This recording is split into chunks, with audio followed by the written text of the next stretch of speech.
Today, we're putting on our detective hats to crack one of the biggest mysteries in business, your company's own books. So, let's grab our magnifying glass and open the case file. So, does this look familiar? You look at your books and they say one thing. Then you look at your bank statement and it says something totally different. It's a super frustrating feeling, right? Well, you're not alone, and that's the central mystery we are going to solve today. You know, this whole case of the mismatched money is incredibly common. But here's the good news. It's not some unsolvable crime. Not at all. There's actually a really clear, logical way to get to the bottom of it, and it's a tool you absolutely need to keep your business financially healthy. Now let's be clear, this isn't just a minor headache. When your own records don't line up with what the bank is saying, you've got a real puzzle on your hands, and solving it is absolutely critical. I mean, how can you possibly steer the ship if you don't even know which map is telling you the truth? Okay, so every good detective needs a master file, right? That one single source of truth that they can build their whole case around? Well, in the world of accounting, we have one too. It's called a control account. So what is a control account exactly? Just think of it like this. It's the main folder that holds the grand total for a whole category. So instead of sifting through, say, hundreds of different customer accounts, you just look at this one summary account to get the big picture. It's your top-level evidence. Now, these master files usually come in two main flavors. First, you've got the receivables control account. That one tracks all the money that's supposed to be coming in. It's basically the grand total of what all your customers owe you. Then, on the flip side, you have the payables control account. And you guessed it, that tracks all the money going out, the total of what you owe all your suppliers. Pretty straightforward, right? Okay, so we've got our master file. Now it's time to actually do some detective work. This whole process, this investigation, it's called reconciliation.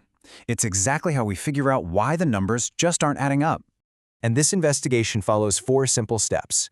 First, you just lay out the evidence. Compare your book balance with the bank statement balance. Step 2, you pinpoint the exact differences between them. Third, and this is the fun part, you investigate what caused those differences. These are your clues. And finally, you make the adjustments needed until the 2 stories match up perfectly. So why do we even bother with all this? Well, it's not just about keeping the books tidy. This is a huge deal. It's how you make sure everything's accurate, how you catch mistakes before they become really expensive, and it's even how you protect your business from potential fraud. The stakes are definitely high. So what are these clues that we're supposed to be looking for? Well, the differences you find between your books and the bank statement, they're not just random numbers. They actually fall into a few specific categories, and each one tells you a really important story about what's been happening with your money. Let's look at the usual suspects. First up, you've got timing differences. This is when you've recorded something but the bank hasn't yet. You know, like a check you wrote that your supplier hasn't cashed. Then there are just plain old errors, maybe a typo or payment posted to the wrong account. And finally, there are omissions.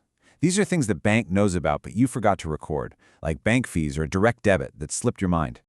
All right, time to solve a case. Here's our crime scene. Your cash book says you have $48,000, but the bank statement, it says you have $57,900. Whoa, that's a pretty big difference. Let's find the clues. Okay, clue number 1, unpresented checks.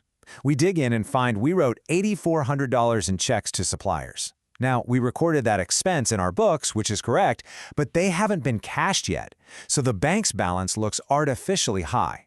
To get a true picture, we need to subtract that amount from the bank's total. Next clue. It's an omission. The bank statement shows $420 in service charges. The bank took its fee, but oops, we totally forgot to record it. To fix our records, we've got to subtract that $420 from our cash book balance. And here's the last piece of the puzzle, another omission, a direct debit for an insurance premium for $1,080. The money went out of the bank account automatically, but we never entered it into our system, so we subtract that from our cash book too. And just like that, the case is closed. Once we adjust the bank's balance down for those checks that haven't cleared, and we adjust our cash book down for the fees we missed, both sides now perfectly match at a true balance of $46,500. Mystery solved. So we've figured out how to be a financial detective, but let's talk for a second about why this is so incredibly important. I mean, this isn't just about getting a neat and tidy number at the end of the month. This is about preventing a potential financial disaster. Seriously, the benefits here are huge. Doing this regularly means your financial reports are accurate, so you're not making big decisions based on bad information. It helps you catch a simple typo before it snowballs into a massive crisis.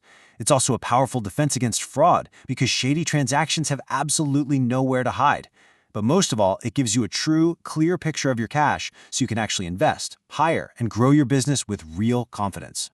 At the end of the day, reconciliation is so much more than just an accounting chore. It's probably the #1 way to maintain genuine financial control over your business. It's the difference between guessing and knowing, and that makes all the difference in the world. You know, your financial records are always telling a story about the health of your business. The real question is, are you taking the time to put on that detective hat, listen closely, and actually follow the clues? Because the truth, as they say, is always in the details.